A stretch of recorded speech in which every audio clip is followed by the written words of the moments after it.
It's December 25th, 1989, Christmas Day. In the courtyard of a military barracks in Târgoviște, Romania, the temperature hovers just above freezing. Against a concrete wall, two people stand with their hands tied. One is Nicolae Ceaușescu, 71 years old, who for 24 years ruled Romania as a dictator. The other is his wife, Elena, 73.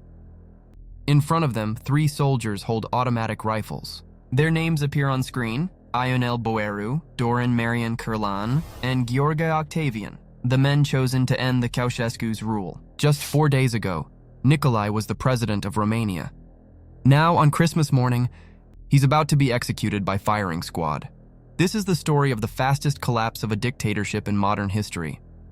To understand how Nicolae Ceaușescu went from dictator to executed prisoner in 4 days, we need to go back to December 21st, 1989, Bucharest, Romania, Palace Square. Over 80,000 people have been gathered in the square.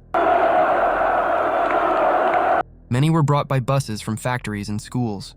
They've been waiting for hours for Nicolae Ceaușescu to address the nation from the balcony of the Central Committee building. The speech is being broadcast live on state television. Ceaușescu has done this hundreds of times before. Mass rallies where crowds cheer his name, where questioning him is unthinkable, where his word is absolute law. Today should be no different. Ceaușescu steps onto the balcony at 12:30 p.m. He raises his hand to wave. Pre-recorded cheers blast from massive speakers. He begins his speech, thanking organizers and praising Romania's achievements. But then, at 12:34 p.m., something happens that has never happened before. Someone in the crowd screams, then another, then dozens more. For 8 seconds, Nicolae Ceaușescu's face shows complete confusion. His mouth opens. His eyes widen. He looks left, then right, trying to understand what's happening. He raises his hand and shouts, "Hello!" trying to regain control. His wife Elena grabs his arm. The cameraman panics and points his camera toward the sky. For several seconds, viewers see only clouds. Those 8 seconds change everything. For the first time, Romanians see their dictator looking afraid. To understand why the crowd turned, we need to go back one more week. December 16th, 1989, the city of Timișoara. A Hungarian priest named Laszlo Tokes had been criticizing Ceausescu's regime. Speaking against forced demolitions of churches, the government ordered his arrest. When police arrived on December 16th, they found his church surrounded. Hundreds of parishioners had formed a human chain to protect him. The standoff continued through the night. By December 17th, thousands had joined. What started as a defense of one priest had turned into open defiance. Ceausescu, who was in Iran when protests began, was furious. He ordered his secret police, the Securitate, to clear the streets by any means necessary. On the evening of December 17th, soldiers opened fire in Timișoara's Opera Square. The exact death toll remains disputed. Official sources confirmed at least 97 deaths. Other estimates range between 100 and 1,000. The government tried to hide the massacre. State television showed nothing. But within days, news spread through underground networks and foreign broadcasts. Protests erupted across Romania. For the first time in decades, Romanians were openly demanding Ceausescu's removal.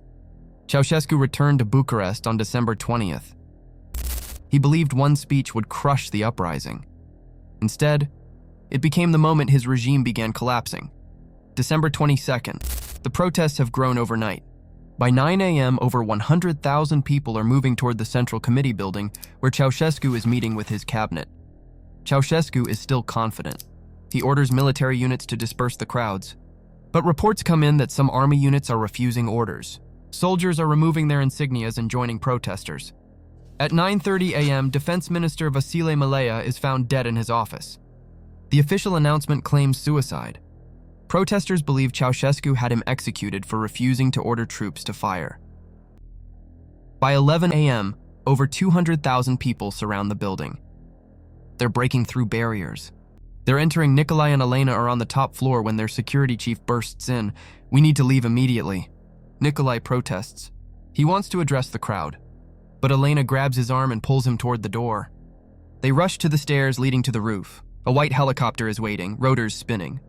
The pilot was ordered to land minutes earlier. At exactly 12:08 p.m., Nicolae and Elena, along with 2 bodyguards and 2 officials, climb aboard.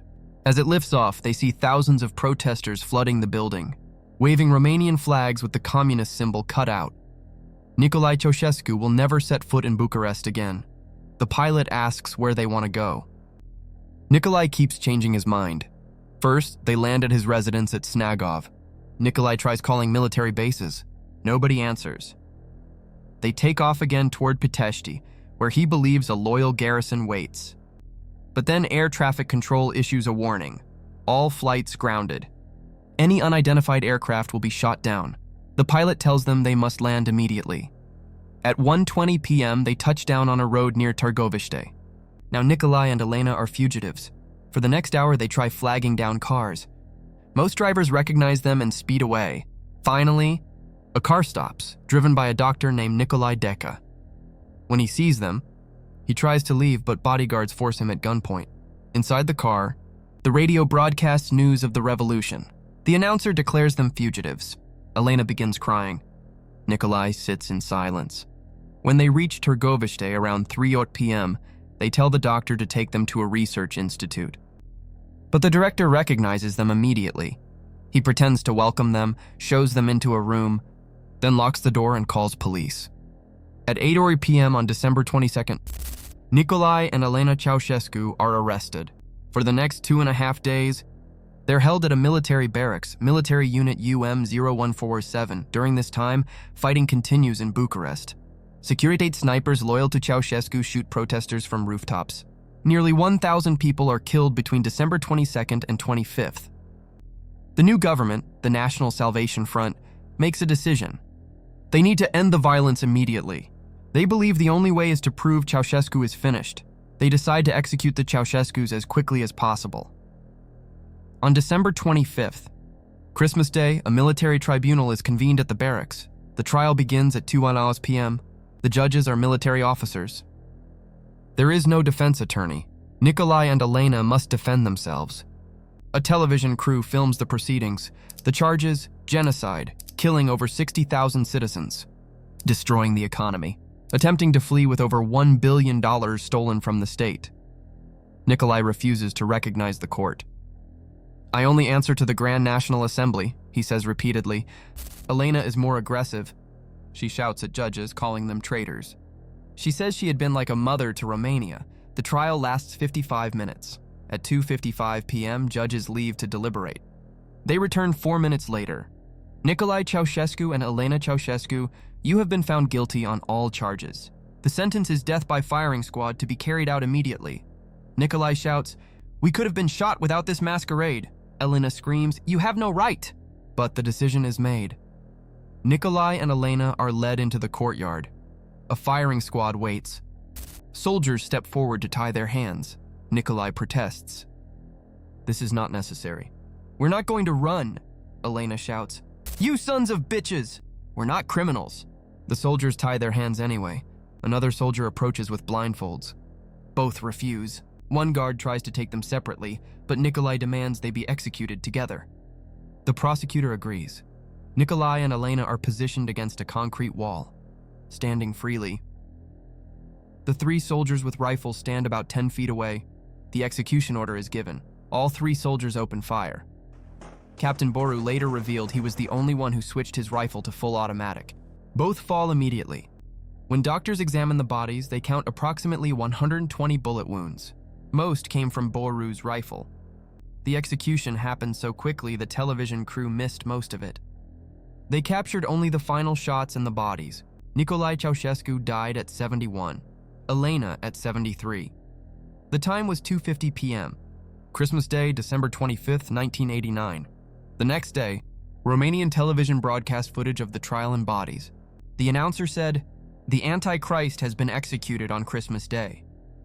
Within hours, remaining Securitate resistance collapsed.